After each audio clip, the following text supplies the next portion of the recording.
Hi, everyone. We're going to start in a few minutes.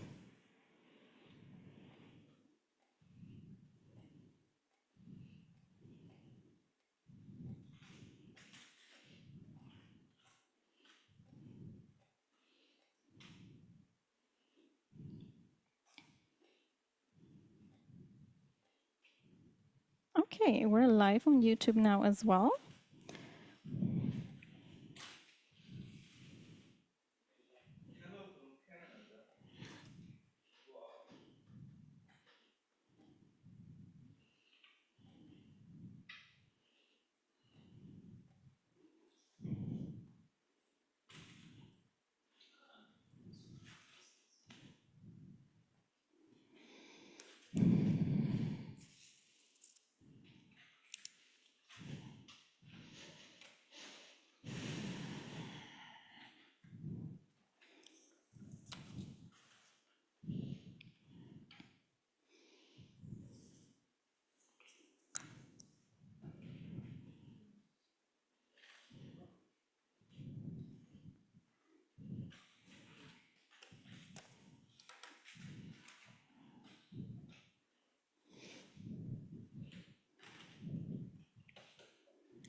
Two minutes, okay.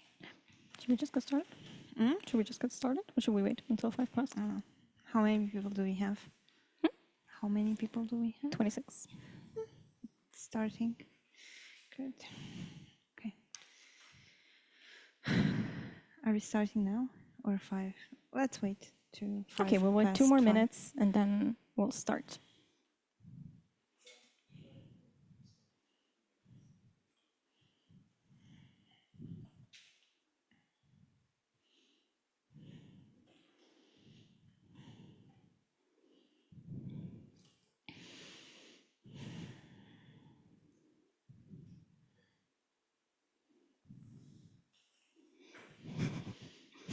It's gonna be fine.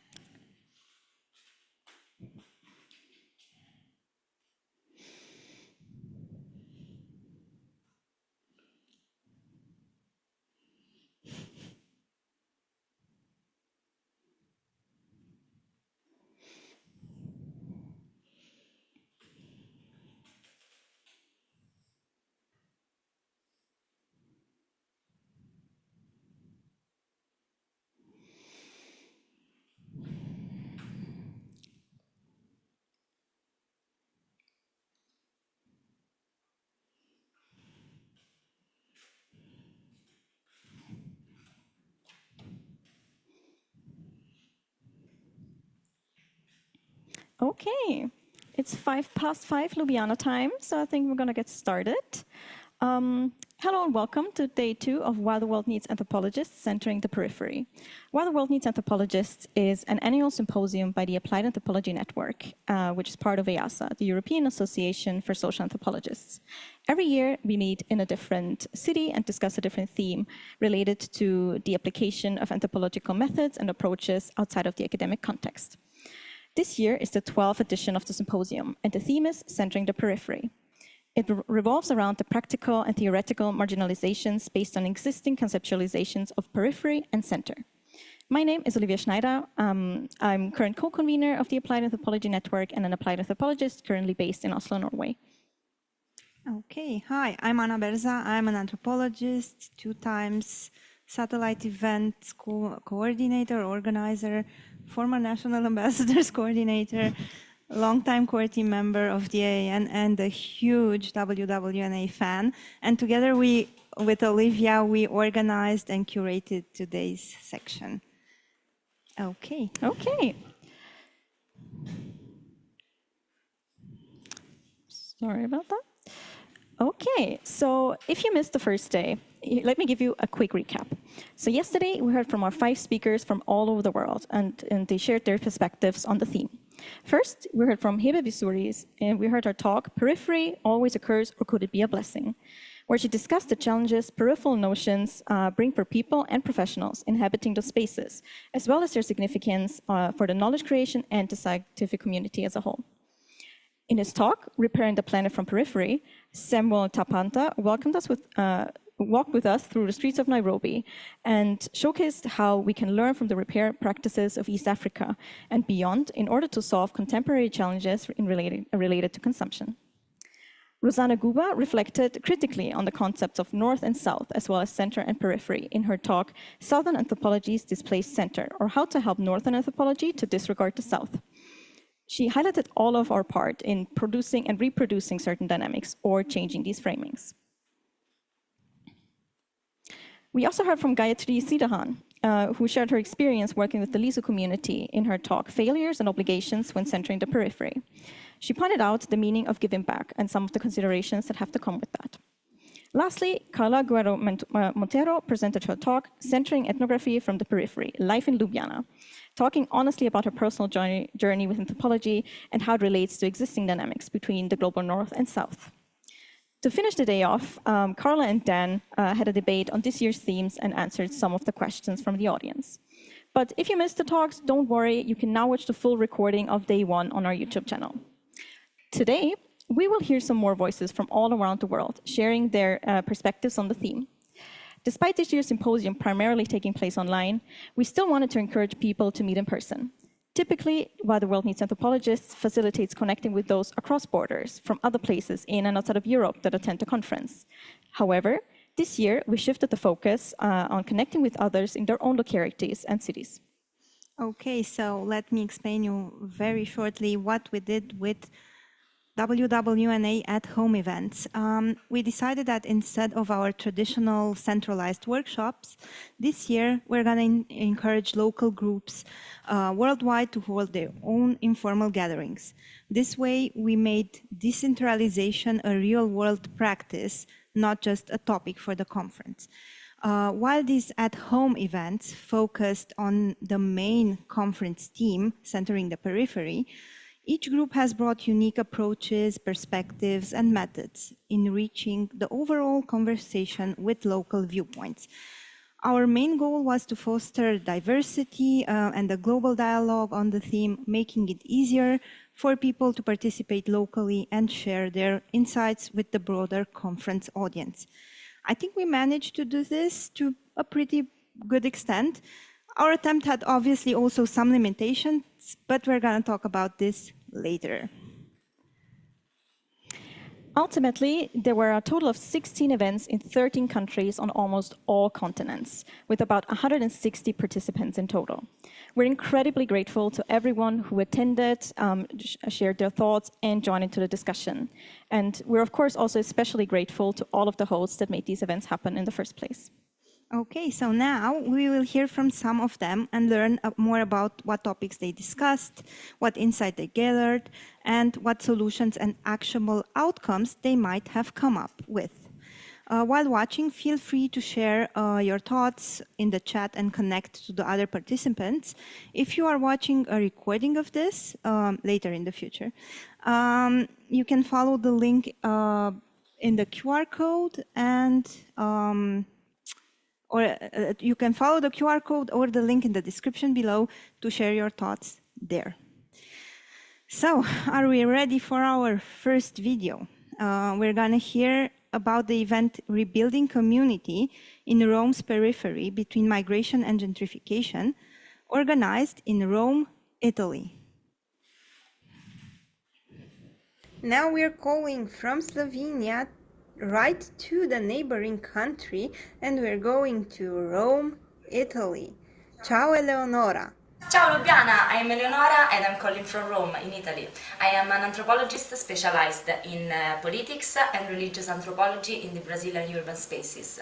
This occasion of this event was an important possibility to me to use my anthropology technique and share ideas and comments about rebuilding communities in the peripheral areas of Rome, where I'm born and raised actually, with some colleagues, but also with a huge public that is not insider of the anthropological literature. During our event, we discussed about two main trajectories that are shaping and reshaping the sense of communities in the peripheral area of Rome since ever. So the immigrant issues and the housing issues.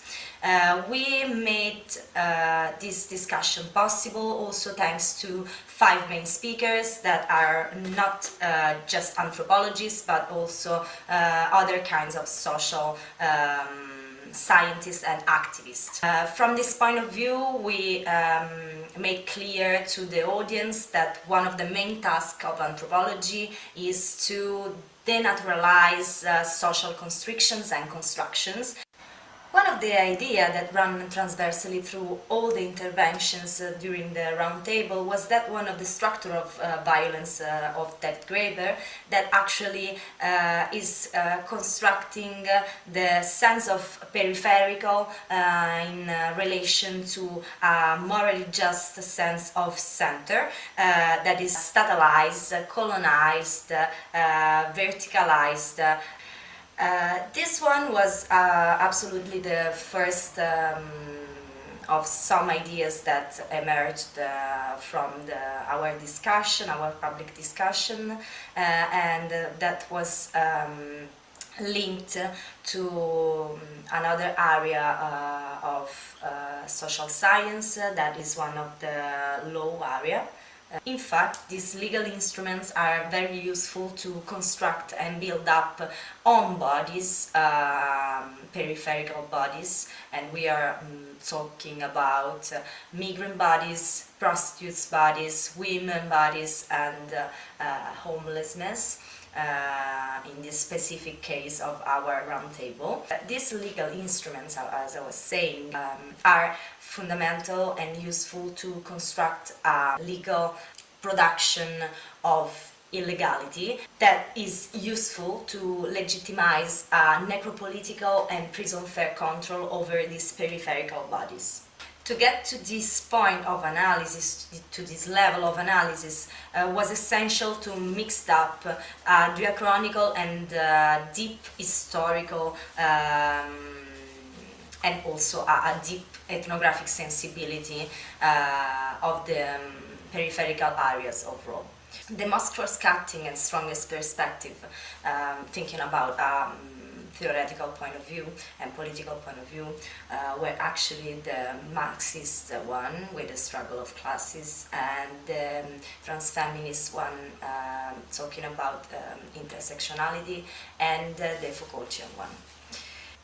Two other ideas emerged from our discussion, our roundtable, were that of the mobility and territoriality.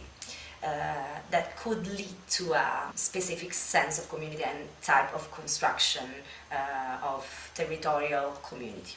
While the activist and historical part of the audience and the main speakers focus much more about the territorial belonging on the process of construction of communities, another part of the audience and the main speakers focused the gaze on the possibilities opened up with the deterritorialization and the process of community construction activated in the diasporic, we can say, the migration into the migration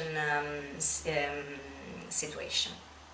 For example, we focused also on the concept enlightened by the anthropologist Ghost Ravi of feeling at home, that is quite linked to a nation-state system that tend to crystallize your possibility of movement into some rigid boundaries and rigid and crystallized categories of bodies and classes. Coming to our conclusions and outcomes, it is important to mention the discussion that emerged on the theme of periphery, that quite all the audience and main speakers agreed that is constructed in a dialectical way, considering both periphery and center point of view.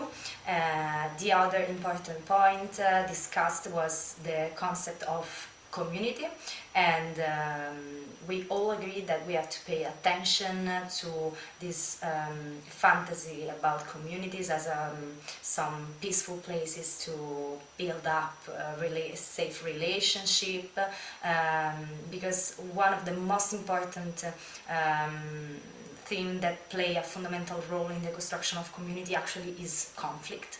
That is quite forgotten. Another important outcomes and conclusion of our event was the perception of the audience that came to me at the end of the event. It made me notice how the anthropologists came from the Italian Academy are quite focused on political and theoretical deconstruction of social stuff that made quite difficult to understand the potential of anthropology that is so much more linked to the everydayness of the people. And these fieldwork examples should be much more present into the public discussion of applied anthropology. Thank you so much for this opportunity to create and share this event and discussion with you and with the audience of the Why the World Needs Anthropologists. I wish that this discussion could inspire you as much as it did with us. And I look forward to hearing from you and your discussions. And ciao a tutte e tutti!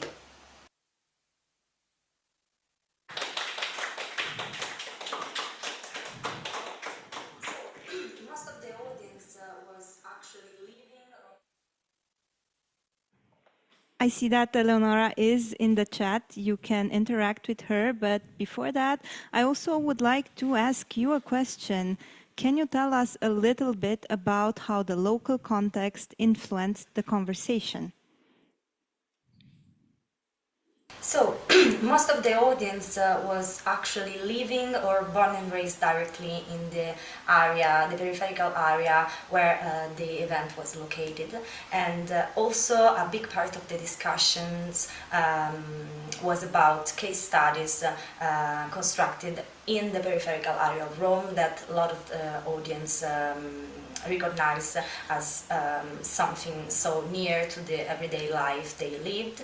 So this was a key bridge, a territorial key bridge of knowledge that made it possible to link the anthropological experiences to the everyday life of the audience.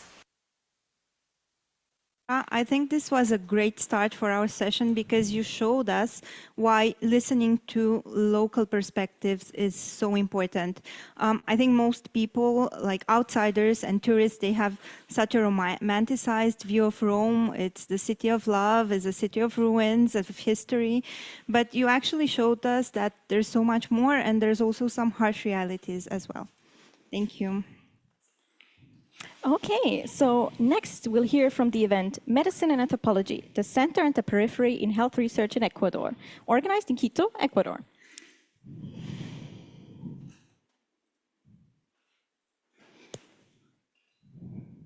Our next call goes from Ljubljana, Slovenia, directly to Quito, Ecuador. Hola, Patricio, Loreta, and Asnif.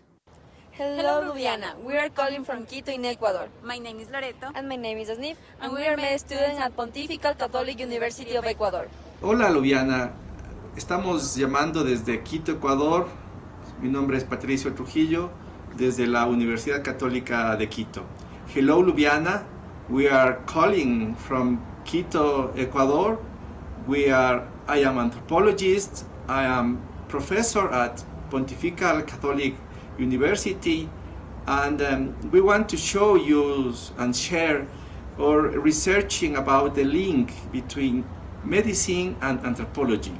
We want to share with us two researchers or with our students that they use anthropological approach, ethnographical approach, and qualitative analysis in their research, medical research. One of them is about burnout, and the other is on mental health.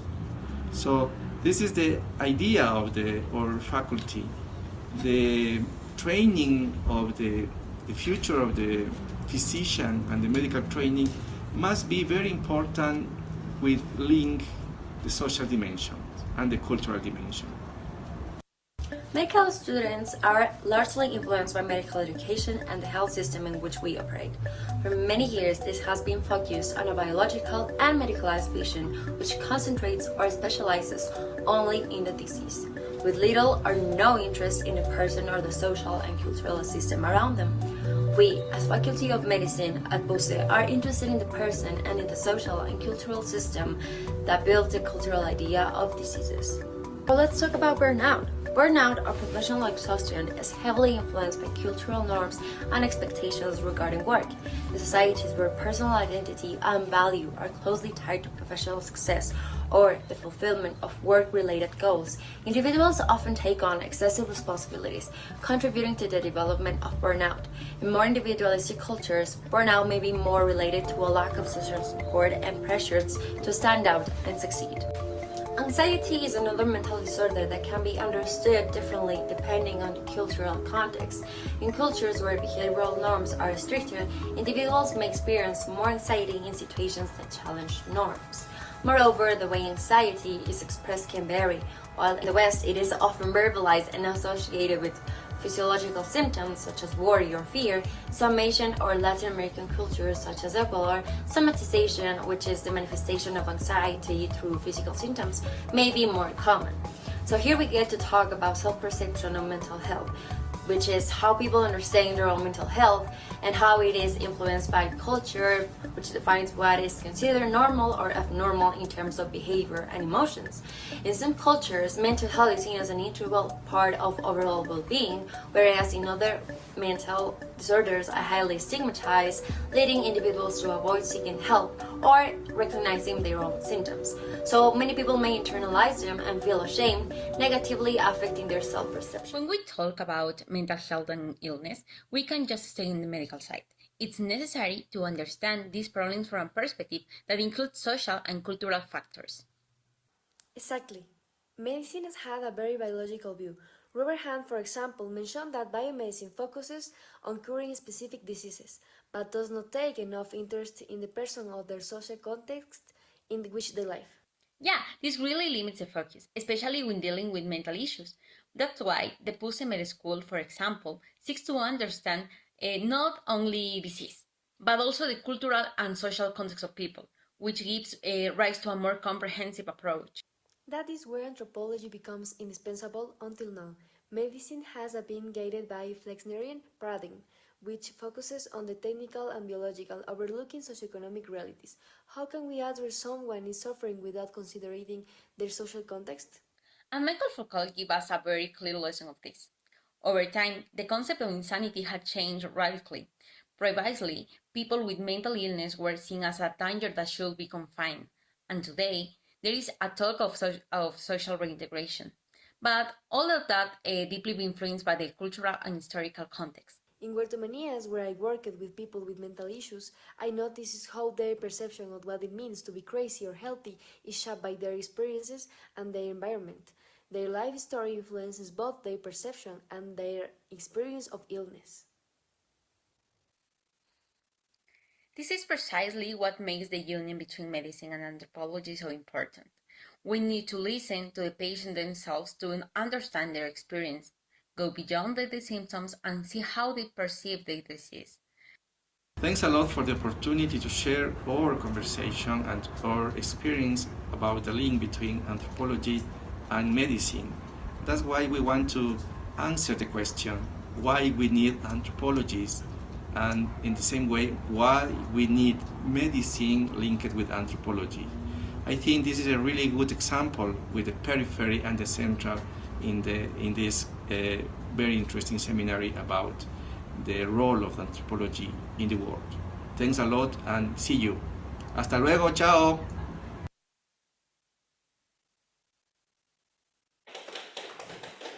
Okay.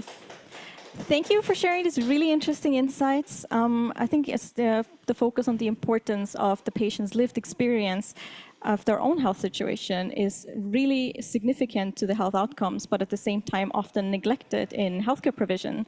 And like you mentioned, it can have important and positive effects. For example, how soon someone seeks medical help, or the outcome of a treatment, or even like the emotional and mental toll the process takes on the patient. So thank you very much. Okay, thank you, Patricio. Next, we'll hear about the event Anthropology on the Fringe, organized in Sydney, Australia.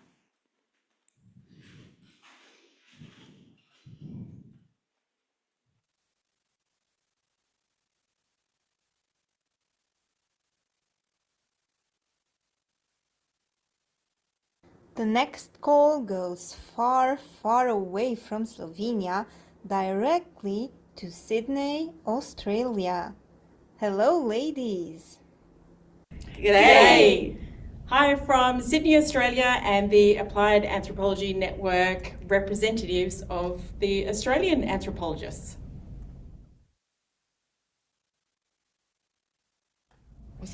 The goal of our discussion was to explore how to center neurodivergent medical practitioners in the medical education continuum.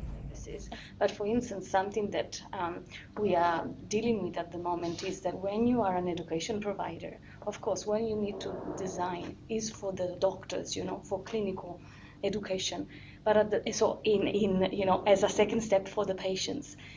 But we are dealing with a higher number of trainees who are diagnosed with any type of different, So we need to think about also the way we teach, or the resources we put together. So there are two different layers for us when we work. We need to think about the patients because we need to teach the doctors how to behave, with these patients. But also we need to remember that some of our doctors are also those very people. Exactly. For it to be the most effective, we need to go back to the human and understand who they are and how we can help them, because that's really what medicine should be, right?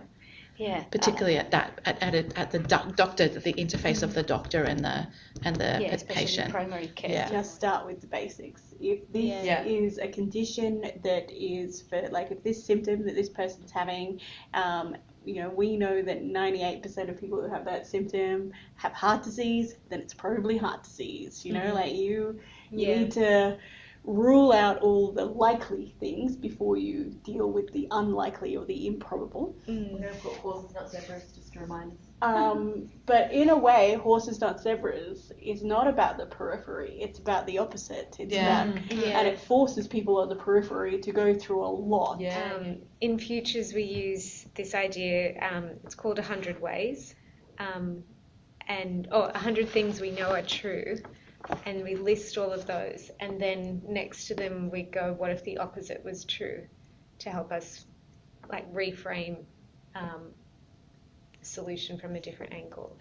What is considered a good doctor? Yeah. Because all that stuff that we're talking about, holistic and empathy and personable and all that sort of stuff, and great communicators, is plus all the technical stuff. There's a lot. That's a big, but that's a big ask of a we are person. considering a good doctor. Yes. But I can't We're think in the of, centre. And it's also not measured. Agreed. You know, if we think about the things, if this doctor exists in, say, a large healthcare setting, whether that be a hospital or maybe a like allied health kind of practice that has a central head office, there is no fast KPI for any of those things. We all have different learning styles, for sure, Yeah. And in this space, learning need assessment, in most of the cases, they think about what topic they should learn to become good doctors. But it's not just about that, especially if we are talking about neurodivergent students.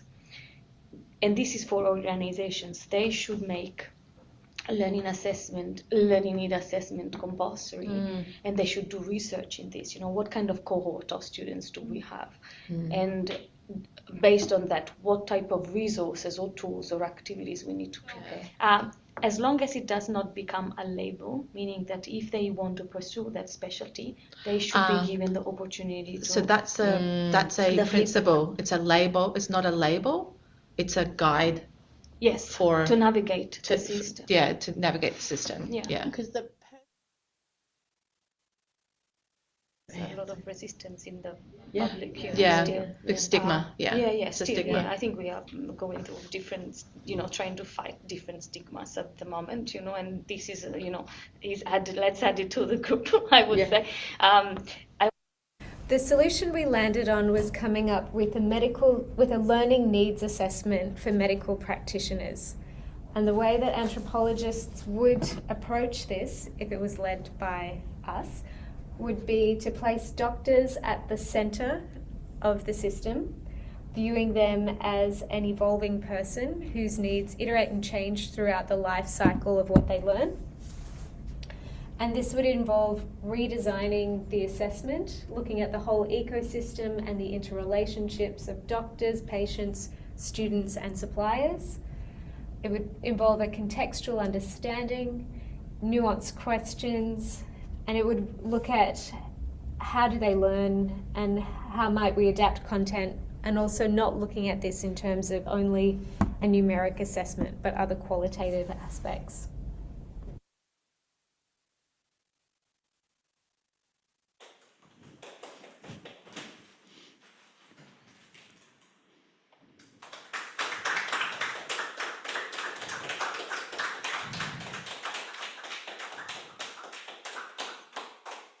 Thank you so much, ladies. I think it's really the first time I hear about the topic of neurodivergent doctors and medical practitioners brought to discussion.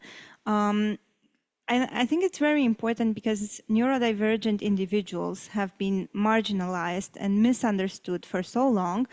And it's great that we have come to discuss about how can we support them as doctors and not just as patients. Next, we'll hear about the event, How Our Labor System Isolates the Global South, organized in Newark, USA.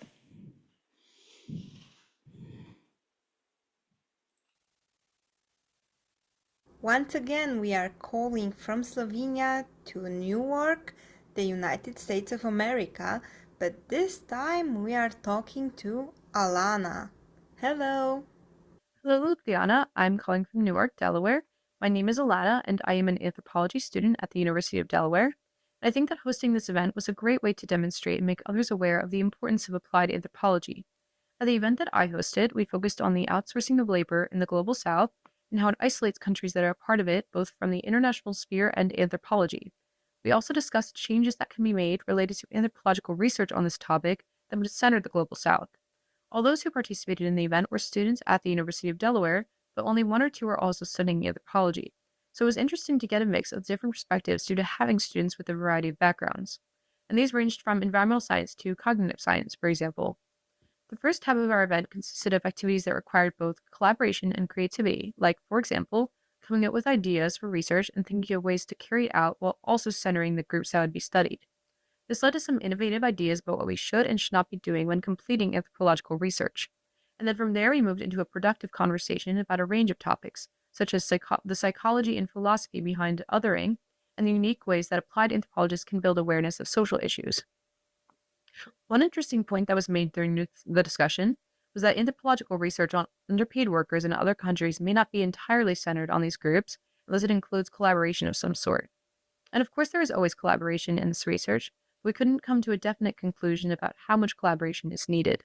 For example, one student believed that it is crucial to collaborate with anthropologists from communities being studied, and then in order to do this, we have to ensure that anthropology is accessible to them. Another point that was brought up was that we tend to center our research and requirements for research on Western or American values. We then briefly talked about ethics in archaeology, specifically in relation to how soon after an event material remains can be studied. More specifically, we questioned to what extent we should use local religious rituals and memorialization practices, or a lack of them, to determine how long we should wait. Lastly, one topic that especially stood out to me was the use of artistic methods, such as documentaries, by anthropologists to increase awareness of social issues. For the most part, everyone at the event came to the same conclusions when discussing each of these topics. A key suggestion that was made is that anthropologists should collaborate more with anthropologists from the groups they are studying, if possible, especially when there are social issues that limit the knowledge that can be gained through participant observation. This is very relevant to research on underpaid workers in other countries for two reasons. The first being that they may be afraid to give up information about working conditions if they know that doing so could get them in trouble. The second is that no matter how much you immerse yourself in a community and in the everyday life of a group, there are certain experiences that cannot be conveyed to an anthropologist during the relatively short duration of their participant observation. Spending even multiple years in a community cannot create the same lived experience as someone who has dealt with poverty or exhaustion for their entire life. Another more specific but still very important conclusion we came to when discussing research on workers who are exploited is that anthropologists should also make recommendations and criticisms of workplaces based on the needs of the community, not what is believed in our culture to be crucial. We should ask interview participants questions about what their ideal work environment would look like, rather than determining on our own what is best for them. Alright, well, I hope that our insights from the discussions we had inspire further conversation, and I enjoyed hosting this event, and I'm thankful for the opportunity.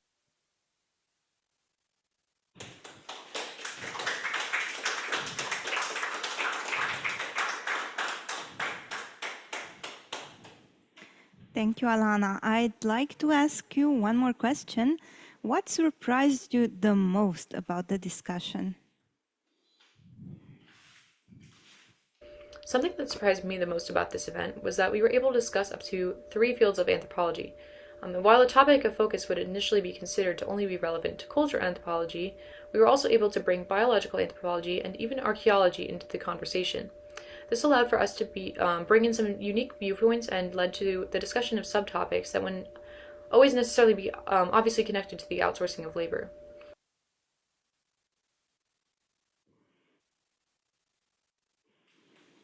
Thank you, Alana. As you pointed out, working with certain marginalized communities comes with its own challenges, and any project or approach should always promote and center the needs of those communities we work with. Okay. Okay, so next we are going to hear about the event WWNA in Vancouver, Centering the Periphery, organized, obviously, in Vancouver, Canada.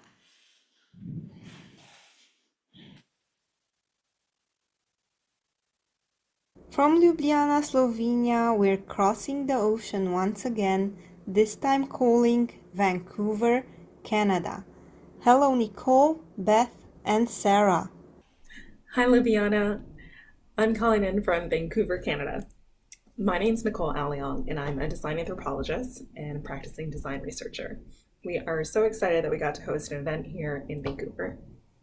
Hello, my name is Beth Vale. I am an applied health anthropologist who recently relocated from South Africa to Vancouver, Canada. Hello, Ljubljana. My name is Dr. Sarah Schulman, and I run a social design organization called In With Forward. We work in communities with people to move lives forward. Our goal is to transform our social safety nets into trampolines. And to do that, we're blending critical and applied ethnography with design and community engagement practices to really reimagine the welfare state and our social supports from the ground up, really with the folks for whom our existing institutions and social services have failed. And so this question of what is the center and what is the periphery is really at the heart of our practice. And we were so pleased to co-host a lunch in our space we were gathered in our design studio, a kind of creative maker space in the downtown east side of Vancouver, Canada, on unceded stolen Coast Salish territory. I would say that at the heart of our discussion, and maybe this is in the nature of a lot of anthropological thinking, was a group of people really wrestling with the concepts of center and periphery and seeking to destabilize them, asking who defines the center and who defines the periphery and from what vantage point. And what was also really wonderful about that is around the table were people who are working in NGO systems and government systems, who are in academic institutions, those who are newer to the city, those who are quite established here. And so our positionality in relation to systems and different forms of power was different. And in the process, a lot of the conversation was around actually many of the productive features of being on the so-called margins or in the so-called periphery, and that a lot of what many of us are trying to do is to dissolve the center or to decenter a lot of mainstream ideas, a lot of kind of assumptions about best practice, a lot of assumptions about roles and social dynamics. And so even though it was a short conversation that really only scratched the surface, I think it allowed us an entry point to discover what each of us are challenged with at the moment, and I hope will provide fertile ground for future collaboration and future problem solving together. And the downtown east side is another context in which the meaning of the center and the periphery, I think, deserves some really critical analysis. It's the poorest postal code in Canada. It has the most number of social services per square mile. And for many, it is the kind of epitome of what the margins look like. And yet when you are in the context, in the space, it is very much the center of its own landscape, its own set of values, its own set of connection. It's the place where many folks, particularly Indigenous folks, feel a great deal of connection to land, connection to spirit, connection to community. And our conversation really brought folks together from academic contexts and from more applied contexts, from folks working within big institutions like our city government and nonprofits, and those of us who are working on the edge of systems between community groups and large institutions.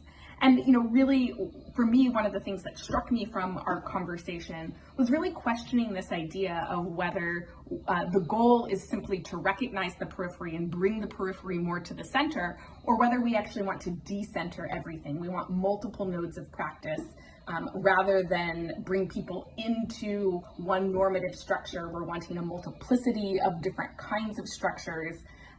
And that really has been at the heart of In With Forward's practice for many years, where we prototype all of these alternatives to the dominant welfare state. And one of our theories is that rather than simply scale those from the position of the center, we need to create these nodes and allow for many more networks of practice and things that can evade system capture, can evade the effects of the center.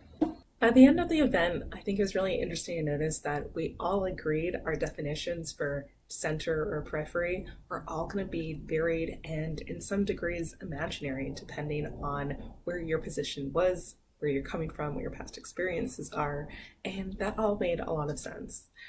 I think what we're really hopeful about is the willingness for each other to share their emails, share their connections, being vulnerable in terms of putting out what questions they're grappling with. We made a little mycelium-inspired ecosystem so that people could put on Post-it notes what they're practicing with and where the direction they're focused in. So we're really hopeful that this is going to spark some new conversations, make new meaningful connections in our city, because there's so many amazing minds working on very localized issues that are affecting all of us. It was a real joy to get a chance to meet and connect with other practicing anthropologists and those curious about ethnographic work and ethnographic intuitions. Beth and I were so thankful for In With Forward being willing and enthusiastic to partner with us. So just shout out that we couldn't have had this event happen without their encouragement, support, and the use of their venue and sponsorship. It was really great for us to be part of this decentralized conversation. So thank you so much for the opportunity to share a conversation with the audience of the WWNA. And until next time, keep talking about why the world needs more anthropologists. So thanks so much.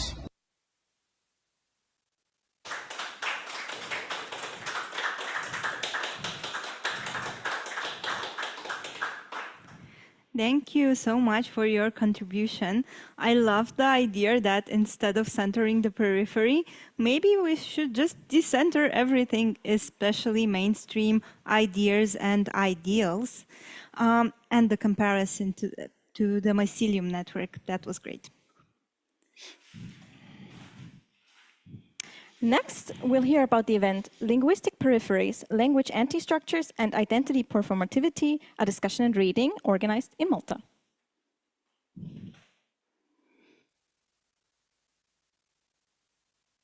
From Ljubljana, Slovenia, we are now calling the Malta Anthropological Society in Malta. Hi, welcome to the events that we're having today as part of the WWNA. We are the Malta Anthropological Society. Yes. The event we're covering today bases, as part of this event, covers linguistics. Linguistics, but also the Maltese language as a whole. Just from a first glance, I mean, it does kind of look like a school book, but it's an effort to kind of modernize the history of the Maltese language and make it a bit more accessible as well. So, for instance, there are certain sections where different Maltese historical figures who have been important in the formation of the language are presented. So they're having this kind of chat, so there's shortened down Maltese, there are sort of little annotations on the side. And the book begins with something which we have discussed in our anthropology classes as well, so sort of this idea that the Maltese nation comes, you know, the foundation of the Maltese nation was with the arrival of St. Paul, and that we have been uninterrupted since this time, sort of the inheritors of this great legacy, this Christian legacy. And sort of she begins by kind of provoking and saying, well, actually there was a period in time where Malta was completely abandoned. On just how Maltese was formed, so similar to this, it went into the history of how different cultures connected to it. It's in terms of how Maltese got to be the way it is, and it even analysed the different dialects in Malta per region. For example, it analysed the fact that Valletta is considered standard Maltese, so the Maltese that most people learn, that is the appropriate Maltese apparently, is the Valletta Maltese. God knows why. And then they have offshoots everywhere else. Supposedly in this reading as well, it analyzes what was considered the more rough, barbaric, more Semitic variations of Maltese came from the far edges, namely, it named Zaytoun, great, which is one. So I'm going to speak a bit about Manuel Demek. He was quite a big deal to the Maltese language, especially when he was involved in a lot of... he was involved heavily in the process of authenticating and legitimizing manuscripts that came prior to a lot of his work and Maltese writing, sort of. So he actually looked into the physical structures of the manuscripts as well as the more social aspects of the manuscripts and sort of the legitimacy behind them for reasons of social capital. He firmly believed that sort of he had a preference towards English when it came to his writing and his reading for the reason that he believed the Maltese needed it to sort of sort of unisolate themselves. So he believed that as a nation, as a people, we were very much isolated from the rest of the world, very cut off. Alright, so that was the MAS event for WWNA. Yeah, so I don't know what else to say. We finished, so we went through all of the texts and we finished off the event with discussion on how we have ourselves sort of been acquainted with the Maltese language, our personal relationships with it, how we learned it, specific maybe issues we had with it, and the future of anthropology and also of the Maltese language hand in hand. We discussed the possibility of incorporating Maltese into local academia, which is a challenge that seems very far away, but we hope to be able to accomplish it. We discussed very personal upbringing and challenges with being Maltese and with experiencing the language the way we know it today. And yeah. And other than that, we spoke about how Maltese compares then to other languages and how one learns it, and how then even the experience of learning Maltese, how that is shaped by various levels of socialization, be they primary, secondary or tertiary. Including also historical, so post-colonial realities, so the return to the Maltese language and the way of how to balance that post-colonial and scholarship with nationalist fears, so sort of finding a balance in the way forward. So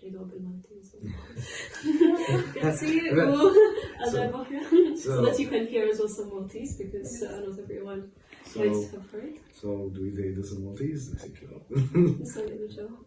Ciao. Ciao.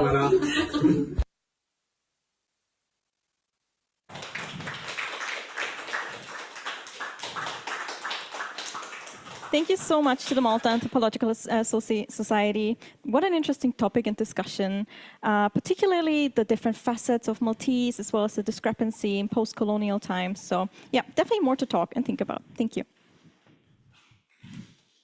Thank you, Malta. Next, we're going to hear about the event Applied Anthropology at the Periphery in Canada, organized in Calgary, Canada.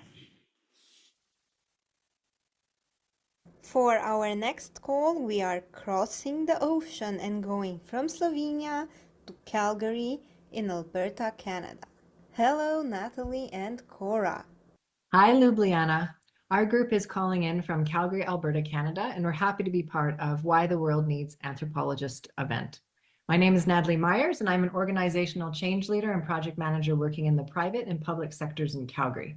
I apply anthropological insights as an organizational and design anthropologist. Hi there, my name is Cora Wood. I am a sustainability practitioner working in the energy sector in Alberta and British Columbia, Canada. I apply anthropology in everyday work to create and find workable sustainability solutions and toward the practice of energy reconciliation with Indigenous people. And our third colleague, Kai Ap Gwilym, couldn't be with us today. He's a PhD student from the London School of Economics, researching Calgary's political culture and from within liberal democratic political parties. At our event, we focused on anthropologists working outside of academic institutions and discussed the following questions. Are applied anthropologists working outside of academia on the periphery of the discipline in Canada? And if so, are the community's voices and perspectives they represent also on the periphery? How can we improve the line of sight to this periphery? And what are the benefits and implications for the communities and/or the discipline of anthropology to improve the line of sight to this periphery? The goal of our discussion was to explore anthropology as an applied discipline outside of academia. We first met at a restaurant as a group and took notes, had some wine. Once we had some time to synthesize our thoughts, we met a few days later to record this video. Our approach was conversational, using our questions to guide our discussion. We started our conversation by what it meant to be on the periphery. In this discussion, we identified a nested hierarchy of 3 axes of peripherality that were most relevant to our positions in the field. The most important being our position as settlers on Indigenous land, and then the province of Alberta being situated in a political regional dynamic with the rest of Canada, and then the peripherality of being working anthropologists vis-a-vis the discipline of anthropology in academia. And in discussing the peripherality of working as anthropologists in industry and outside of the academy, we noted a few things about our positioning. First, we can be criticized for working inside the system that is blamed for the wicked problems we're facing in society. And this is compounded by how Albertans are stereotyped by other Canadians as right-wing gas-guzzling cowboys, since Alberta is Canada's oil and gas producing province. When it comes to climate change, we are a part of the problem, but that's exactly why we must be part of the solution. And because we're in the system, we have a unique perspective on what can be practically done to solve those wicked problems, as well as a unique responsibility to take concrete action. We have to confront our responsibilities. I work in an oil and gas company, so I have an ethical responsibility to confront these tensions head on. I like to think of this in terms of a Haraway sense of responsibility, thinking carefully about the response and also our ability to respond. Finally, I think it's important to not refer to ourselves as non-academic anthropologists, but rather as working or professional, applied, or practicing anthropologists. We want to demonstrate where we can work in the world and be recognized for that unique skill set in the working world. This, for me and for many of us in these capacities, is a method of homework or an ethic of homework. We work in the world at home, in our backyards, co-designing alongside our interlocutors to make small or big interventions wherever we can. So are the people we represent and work with also on the periphery? The answer to this is the classic anthropologist's answer, yes and no. We felt that the periphery is shifting, is fluid, and depends on the context. Here are some examples of our work. In my own work, I've been helping interlocutors to manage and mitigate cumulative effects and cultural impact as we work toward a just energy transition. And while working in the anti-human trafficking sector, my work brought the voices of survivors of human trafficking and those working on the front lines of the issue together to design and implement new ways of collaborating with data. And through his connections he made with his fieldwork, Kai was able to bring to the party's attention a candidate for the legislature with refugee and ethnic minority background and coach him on how best to present himself to the party using his knowledge of the party's internal discourses. There was no topic that was debated or controversial per se. Generally, we agreed the need to contribute to the discipline of anthropology and work alongside our fellow academic anthropologists to promote the discipline as fulfilling and meaningful as a career. The reality is that there are not enough academic positions for graduates, so we must work together to secure the future of this discipline. We can improve the line of sight to the peripheries, to these particular peripheries, by continuing to work alongside our interlocutors to find the best methods and channels for sharing important stories being told and interventions being acted upon that we are collectively making. These may take different forms than academic publications, and we can participate in creating those channels together. So as conclusion, by the end of our discussion, we all agreed that we will continue to meet and explore ways to build a network of anthropologists to share our work and challenges, learn from each other, and contribute to the discipline while working to solve society's wicked problems. Thank you for the opportunity to share our conversation with the audience of WWNA. We hope our discussion inspires you as much as it did us. It was great to be a part of this, and we look forward to seeing what others have discussed and have to share. Bye. And goodbye from Kai.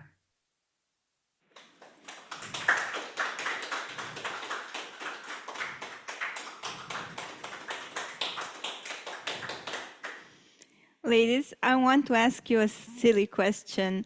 If your event had a theme song, what would it be?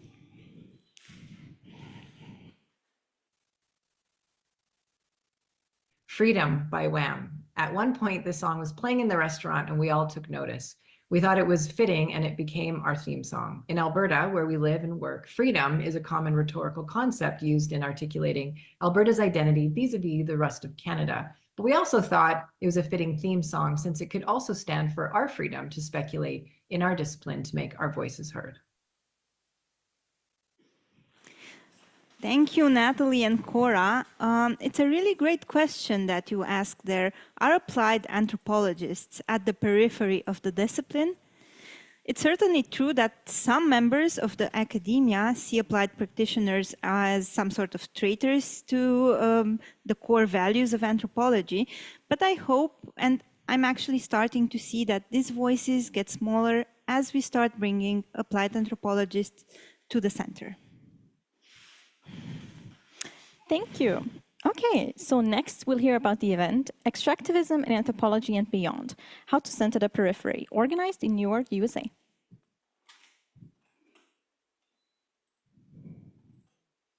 And now we are calling from Ljubljana in Slovenia to Newark, Delaware in the United States of America. Hello, Liliana. Hello, Ljubljana. I'm calling in from the state of Delaware in the United States. My name is Liliana Rafoth, and I am a second-year anthropology student at the University of Delaware. This semester, I have the privilege of conducting research under the mentorship of Dr. Carla Giron Montero, a cultural and applied anthropologist. My research contributes to the upcoming volume, Why Anthropology Needs the Global South, co-edited by Dr. Giron Montero and Dr. Dan Podjet, a professor at the University of Ljubljana. I was also tasked with creating this video for the conference, Why the World Needs Anthropology, which I am now very pleased to tell you all about.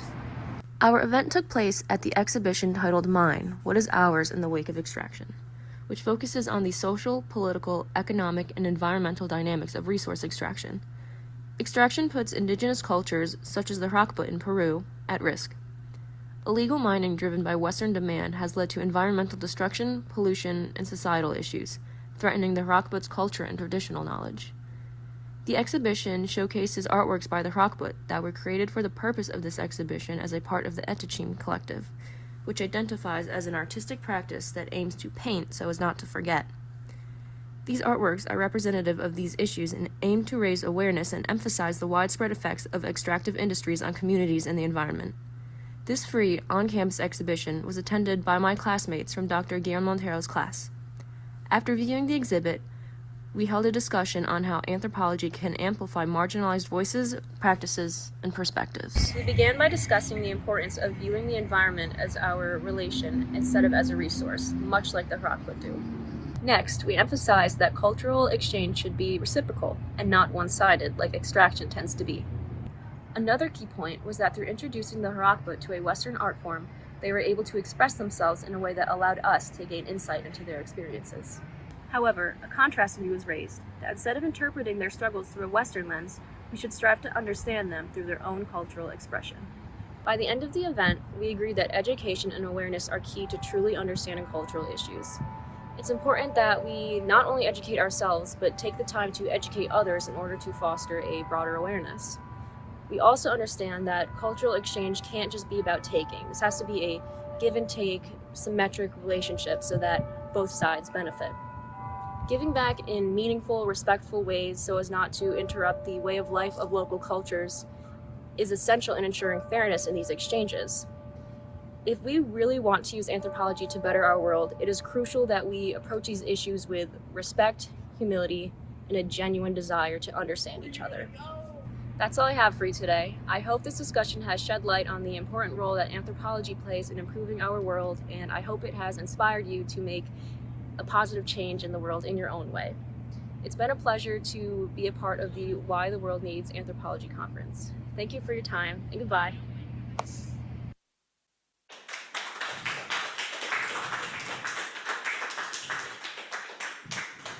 Thank you, Liliana. The exhibit sounds very thought-provoking, and the inherent predicament you mentioned about using Western art forms to express indigenous lived experience is a difficult and really interesting one. So thank you for sharing. Okay, so next we'll hear about the event Through the Lens of the Anthropologists, organized in Lisbon, Portugal. This video is in Portuguese, and I would like to invite you to read the English subtitles. They're at the lower part of the video.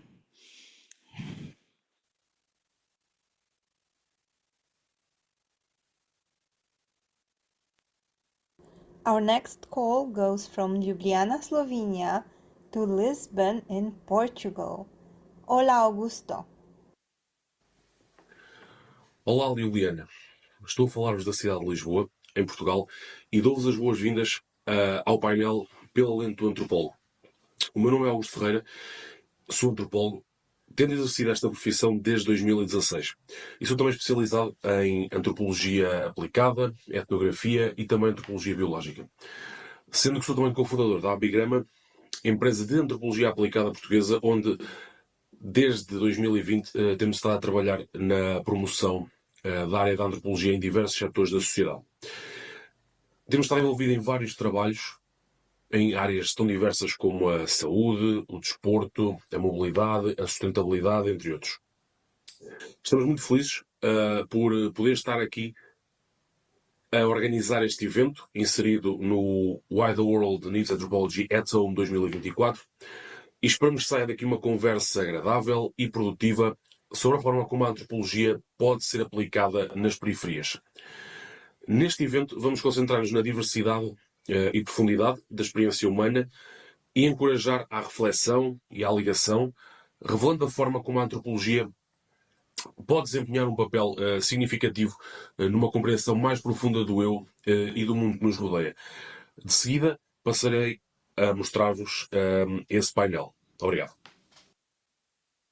São eventos ligados a essa necessidade de refletir sobre como, não é? Porque a antropologia pode ser relevante para a nossa sociedade e como nós podemos também trabalhar com disponibilidade e de uma forma, a ideia também cada vez mais participativa e colaborativa. Então, este ano o tema é a questão das comunidades marginalizadas, não é?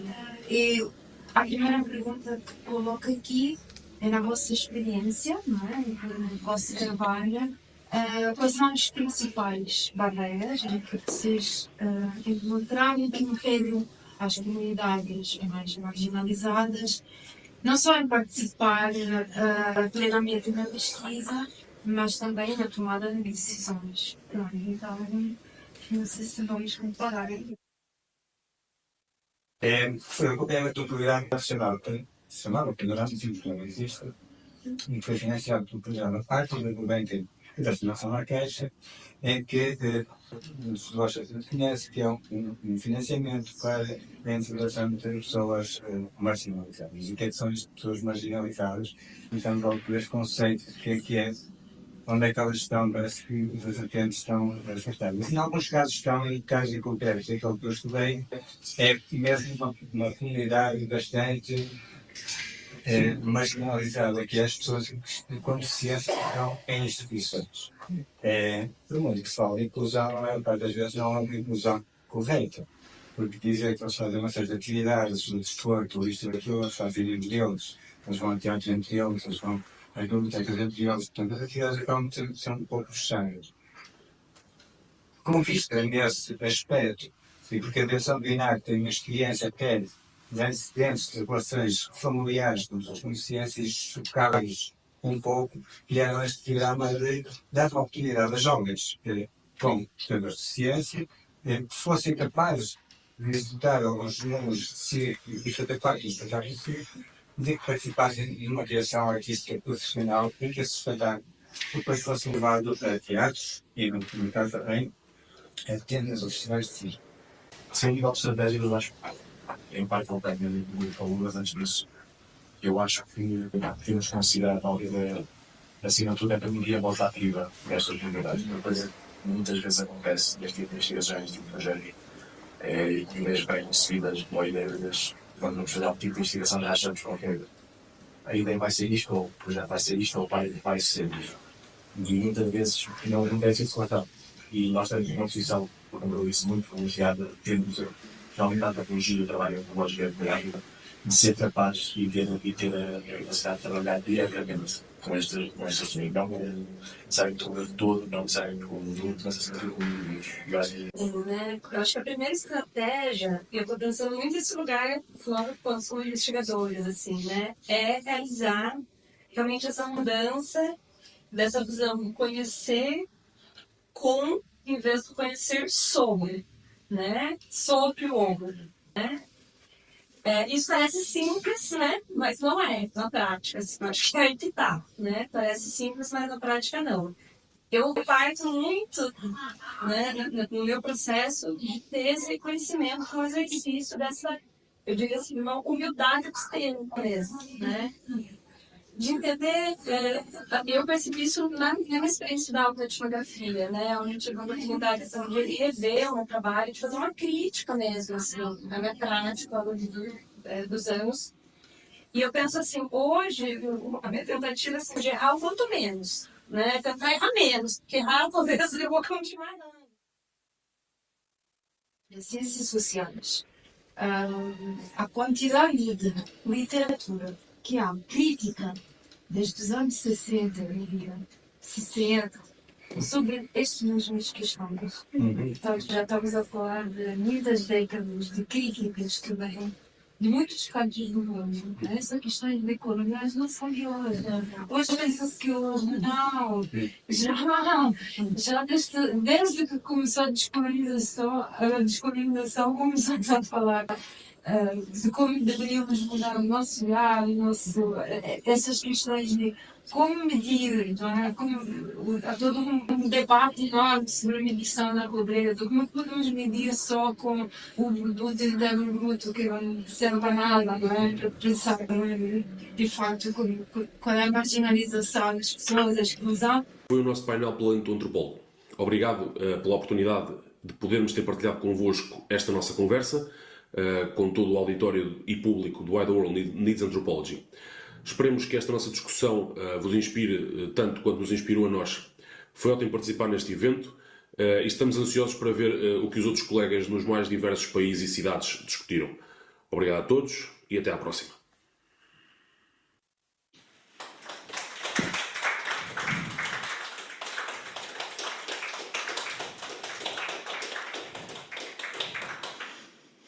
Thank you so much, Augusto. It looks like you had a great event there. I'd like to highlight something. You were the only person that decided to submit the results video in their native tongue.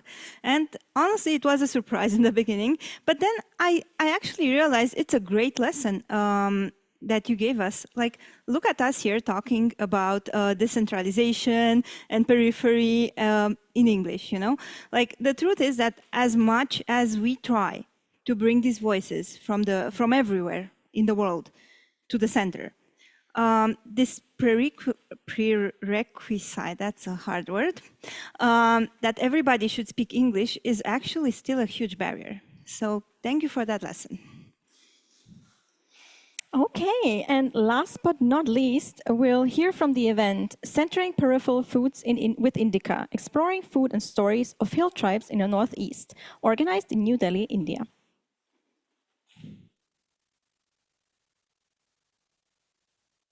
Our last call goes from Ljubljana, Slovenia, to one of the largest cities in the world, New Delhi, India. Hello, Gayatri. Hi, I'm Gayatri Sridharan.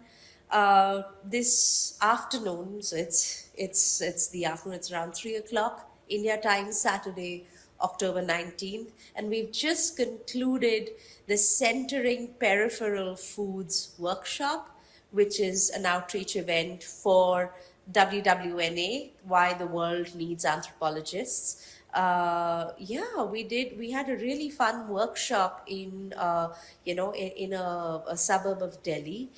We ate a lot of things, we talked about a lot of things. This was an unusual workshop even for it's an unusual workshop to do in Delhi. We were exploring flavors and stories from the Northeast, from the Indian Northeast, but we realized this a little later, even for people who attended the workshop who are from the Northeast, some of the flavors that we explored on our plate were new. The stories attached were new. They didn't know about some of the communities that we were referring to. For example, the Lisu, the Chakma communities that we were referring to. And one of the key highlights was essentially through our plate, we got to explore and learn about flavors that are relevant to people who really, really are on the boundaries, even within the Indian Northeast. There are certain stereotypes. There are certain stereotypes about people from northeastern states being largely meat eating, and having specializing in smoked meats, smoked pork, smoked buff, smoked chicken. What they weren't aware of was that there are lots of chutneys, mixes, preparations of lentils, etc., that can be quite similar to foods consumed in the Indian mainstream. So that was a discovery for a lot of people. It wasn't just that we explored the Indian Northeast. We heard stories from stories about peripheral foods and cultures in other parts of other remote corners of India. We even had someone present a story from South Africa, the relevance of Isididu porridge in how it's become more central from being peripheral. Other people talked about their research, doing research in Odisha and doing, implementing programs in this eastern state where diet diversity should be a given, but it really wasn't up until very recently. We've had people talk about writing, writing about Indian food and how that can be changed as well. We've had other people, talk about how important it is going to be in the coming years to recognize what is peripheral and understand the role of the peripheral, figure out when the peripheral is the central, in Indian culture, in other cultures across South Asia as well. That was part of the discussion too. A really important takeaway for a lot of people was that the peripheral, the concept of the peripheral in itself needs to be questioned. Who makes the peripheral peripheral? If there is, for example, if the peripheral is manifested in food and the cultures around food, but there is so much that is similar between mainstream foods and peripheral foods, then who decided, if it's just a question of preparation, a different culture, who decides whether certain foods are peripheral or not? We started off by, talking about describing a sort of tasting menu of different dishes as peripheral. These are recipes that are not known, etc. But the more we got into it, the more we got to explore, actually the more we got to realize as a group, this is actually really similar. It kind of hits home. It is comfort food the way lentils rice is comfort food in other parts of India. And so that was possibly the most important takeaway from our workshop.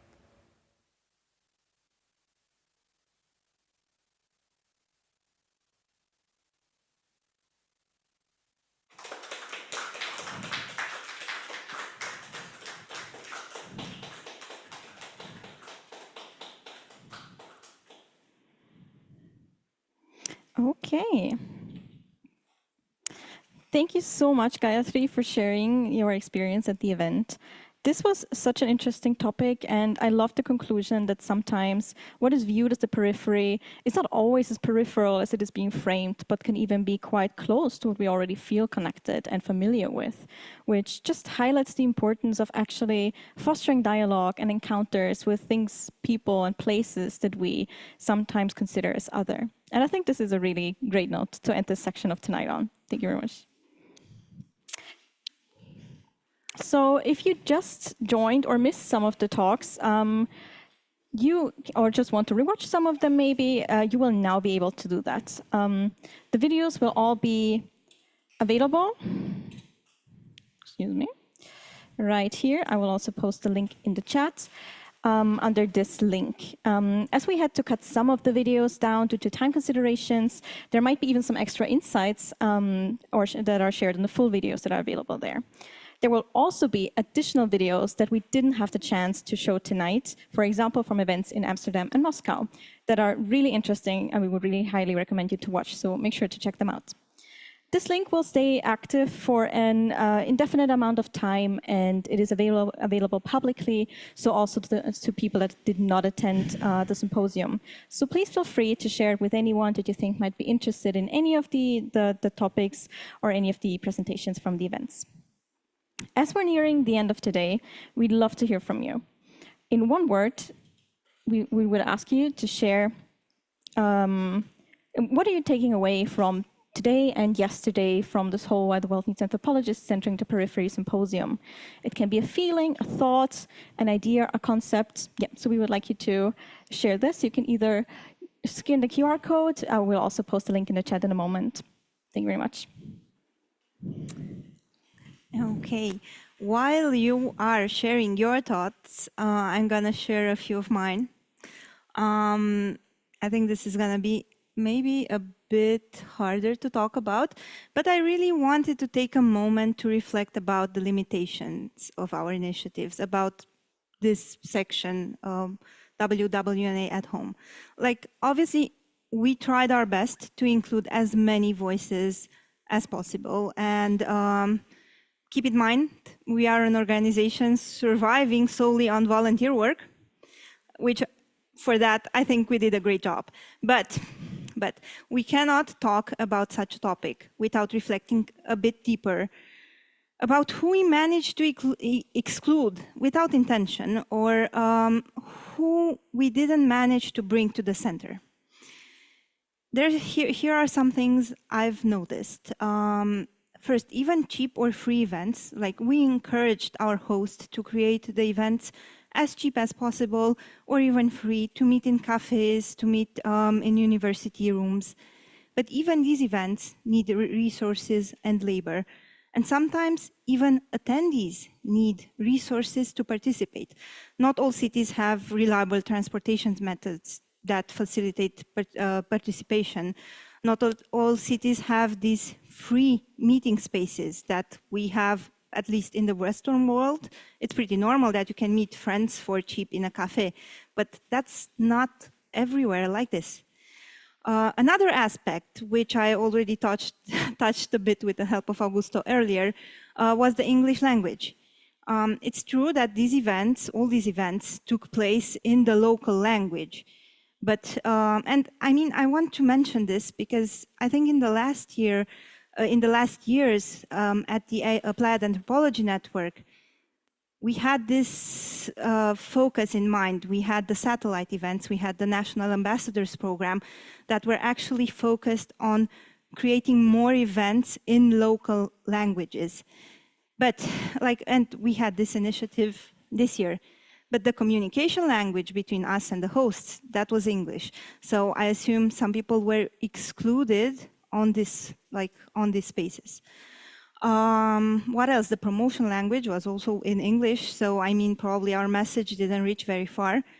Like I said, we tried our best. Obviously, we're an organization based in Europe. So mostly our contacts are obviously from our neighboring countries, like from the Western world, from Europe.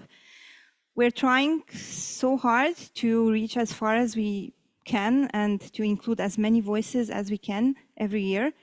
I think we're getting farther and farther each year. I think we're succeeding a little bit more each year. But I also think it was important to mention these limitations as well. Thank you so much.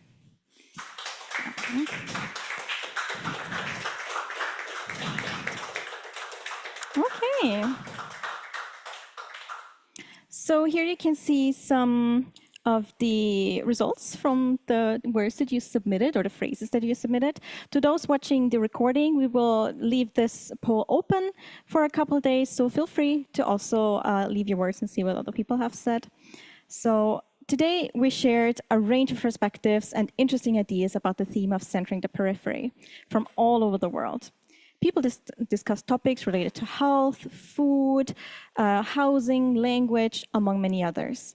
The concepts of periphery and center were questioned and critically analyzed for the usefulness and consequences in different contexts. Some of these conversations even resulted in actionable outcomes and potential solution approaches for the challenges that they were discussing. The events brought together a diverse group of people, from applied anthropologists to NGO workers, students, and those working in different industries, allowing for the inclusion of diverse perspectives based on their professional and lived experiences. We again want to thank everyone for taking part in these events, as well as for the hosts for making them possible. We truly hope that you learned something new or felt inspired to start or continue some of these conversations in your own locality. But before we come to an end, We have an exciting announcement to make, and I would ask Simon to come to the stage for that.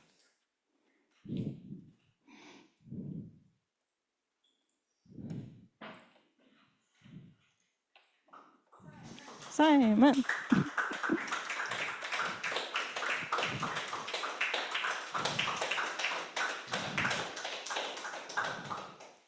So hello everyone. I just centered myself from the periphery. So some of you have been seeing, I've been working from the back over there. And well, as some of you that have been tuning in since this morning know, we of course have our annual flagship conference, and the world has, is still going to be there next year. So we also have the promise of another WWNA happening in 2025. We sort of launched a teaser on social media where it's going to be. You had the choice between Belgrade, Bucharest, and Bologna. Maybe we should ask the audience what they think it's going to be. Oh shit, no, they already know. So no need to, no, I would still want to keep you a little bit in suspense. But let's see what the responses say. So we have Belgrade 50%, we have Bucharest 50%. Let's see if we have some more people filling out the form. Ah, yes, maybe that's a good idea. Okay. Okay, we got, okay, it's shifting quickly. We have more asymmetry right now. We used to be like, the odds were all equally distributed. Okay, this is interesting. Let's see how many responses we have. Okay, again, at a tie. Oh, look at this. Okay, 38, 25. So I'm just going to keep you again in suspense. All are very, very probable because we had a past event in Italy, in Padua. We had several satellite events in Bucharest. We also had we're also very close to Belgrade right now, so who knows, maybe the periphery is going to expand further towards the east. But shall I break it to them? What do you think, audience? Bucharest. Belgrade. Well, I am just going to break it to you guys, so just to spare your nerves for the rest of the weekend.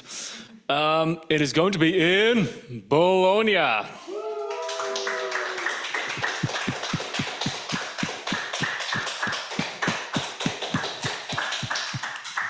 So other than the tentative date and the place where it's going to be, I cannot say more than that, unfortunately. But it's going to take place somewhere around October, so the beginning of fall next year. We have started conversations about a possible theme, but more on that later. We also provide visuals and other stuff on time. But other than that, I'm just really looking forward to seeing you all there in person. And I also want to thank my colleagues of today, Anna and Olivia, first of all, for presenting this and to, work as a well-lubricated machine. That also applies to the people in the back that you also seen while we're applauding here. So many thanks to make it all happen. Next year, we will also be there as a formidable team, working together to make it a spectacular conference, albeit a little different, but thanks again for everyone to make this happen. Thanks everyone to make this, to work as a lubricated machine. So again, applause to you guys, for yourselves. Thanks. Okay. So, these conversations we had the last 2 days have shown us that centering the periphery isn't just a theoretical exercise. It's happening all around the world in local communities, in practice, and in everyday life. I encourage you to explore the videos and discussions from the Why the World Needs Anthropologists at home events, as well as our speakers' talks from yesterday on our platform on our YouTube channel, and keep the conversation going. Thank you for joining us today, and we look really forward to continuing these conversations in the future, and see you next year. See you next year. Bye. Bye.